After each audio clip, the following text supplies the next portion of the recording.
So in the writer's room, also, you have, I mentioned sort of levels. You start as staff writer. The next level up is story editor, executive story editor. Then you get into like co-producer, producer. I don't know. They're producer. Anyways, none of it means shit. Basically, if you're helpful, they will find a way to keep you around. Mm-hmm. If you are a staff writer who can rewrite and give your showrunner a ready script, you could be rewriting a co-executive producer. Like your title is based on experience, and experience does not always correlate to helpfulness on a show. Also based on money. Well, the money you get is correlated to the title, which is correlated to experience. I mean. Yes. Like the titles, you get paid. Like, you could be editing somebody's script that gets paid 3 times as much as you. Absolutely. Really? So there's not as much of a hierarchy in a writer's room as there is on a film set. Oh, it's more collective. There definitely can be, but it's like, I think it sort of like a PA shakes itself out. A PA can't tell me what T-shirt to put an actor in. No.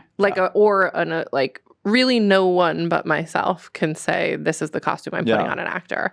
But you can contribute if you're in a nice room as a staff writer to an executive producer script. Yeah. Yeah, that's great because it really doesn't matter the experience you had on previous shows. It matters like what you're bringing to this show. I don't know, Bert, if that's true. Like, can all electrics... When I was day playing in New York, can you touch all the equipment if you're? When I was day playing in New York, I wouldn't say shit. Exactly. My job was to stand in staging. If they called for something, I would walk it towards set, and the person that was in the pocket would take it from me and actually do the work. Yeah, there's certain. There were days that I worked where I don't even think the key grip knew that I existed, and it's like it didn't matter because I was on a different TV show the next day. And it's like now, only the gaffer can talk to the DP, and then only the DP can talk to the director. Well, and that also depends on the dynamic of your crew. I have a very nice boss who there are times, and especially the last few years, like we're doing things like rolling lunches and stuffing. Like, the gaffer can't step away. No, they have to fucking eat. So it's like my boss is nice enough that it's like when he will go eat, or they make him go eat, or something like that. One of us is we are capable of standing in for him, talking with the DP. Like Adrian has 90 songs for every single person on our crew. Like when it was their turn to stand in, like things like that. Like we all have a relationship. But when you're standing in, are you going to pitch a lighting idea? No, I'm keeping a you're consistent. Just quiet. Yes, but with the right boss, like a room, like I can always go to Jesse and say like, hey, why are we doing it this way? 100%. Wouldn't it be cool if like why don't we try this? And like sometimes like he'll forget about a light in our package, and we're like, oh. We just set those up. We just charged those. Like these would be perfect for that. And he's like, "Oh yeah, thank you for reminding me." So there, like you do have this certain, but I would never do that as a day player. Yeah, they would be "Who the fuck are you?" Like that. There's the difference. And I think, by the way, there are rooms who would say, "Who the fuck are you?" Yes, to a writer's for sure. assistant. And that probably has to do with your title as well. Like that's like a little bit. I think but not a staff writer. Like as long as you're staffed up to executive producer, like I think it's more of what people think is going to happen on a film set. Like, I think, we all get on a film set and we're like, we're making this film together. And it's not true at all. Like, we are absolutely not. I think in a writer's room, you are writing it together. Yeah. And I think that's like a really nice, wonderful thing to like have in this kind of world that like a lot of the artistry has started to get taken away.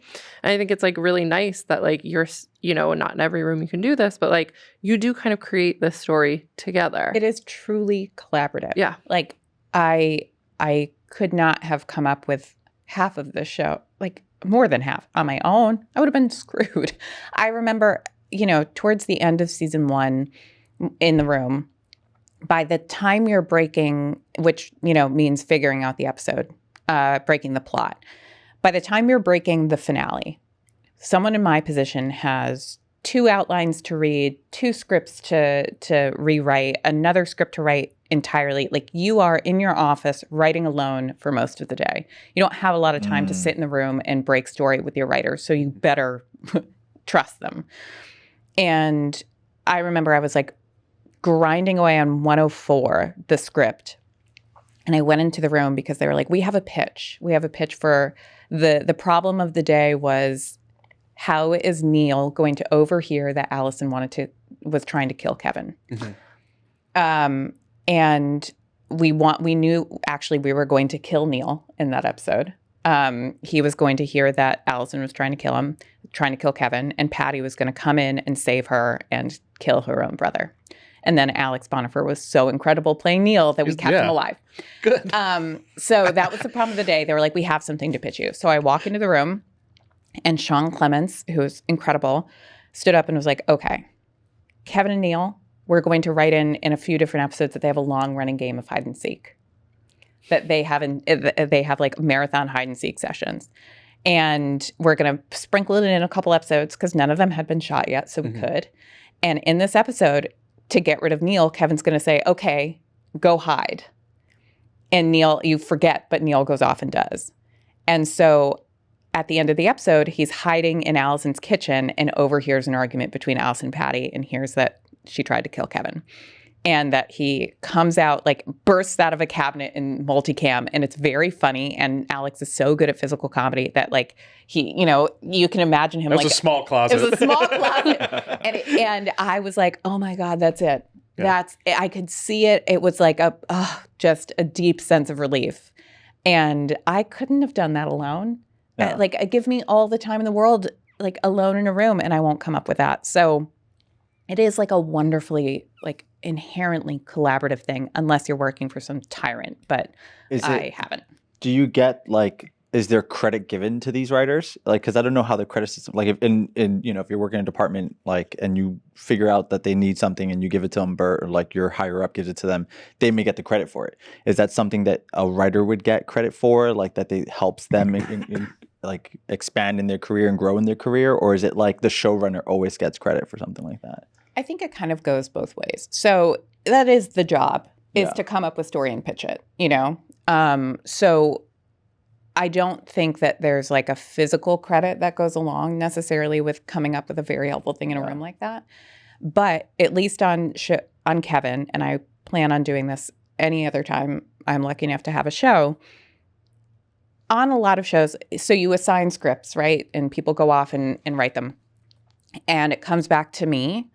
And it's my job to make sure it sounds like the show, that it makes sense, that it is shootable, that it is answers the network notes, the actors' notes, whatever. Like, that is all on me. And so often, especially on Kevin, which was such a weird show, I ended up doing like a lot of rewriting. So a lot of times by the end, it was entirely stuff that I had written on the page. But the writer, their ideas that were there helped me so much. Like it was as if I had been working on it already for 2 weeks when I get overarching. But words-wise, page-wise, I did write all of it, but I didn't get there on my own. A lot of people in my position, not a lot, assholes in my position will put their name on the script saying, well, I rewrote it.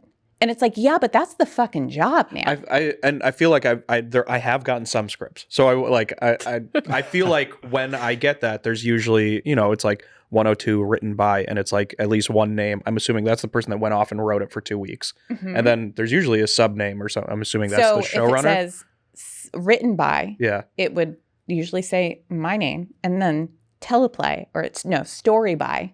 And then the person who which are two different credits, like that on IMDb and everything. That's way money wise, it's very different. Residual wise, I'm like, or if it's written by, if I just add my name, me and Rebecca, because I rewrote Rebecca's script, I'm taking half of her episode fee, taking half of her residuals. Oh, so it's interesting. It's not like there's money per episode and that gets distributed. It's not you get this much and you get this much and this person gets this. It's basically like there's this much money. It gets divided because of this. That's correct. Everybody negotiate, everybody gets paid like a different amount, like just like in departments. Weekly. Yeah, weekly. But for an episode fee, it's all the same. Yes, if you're not splitting it. If you're not splitting it.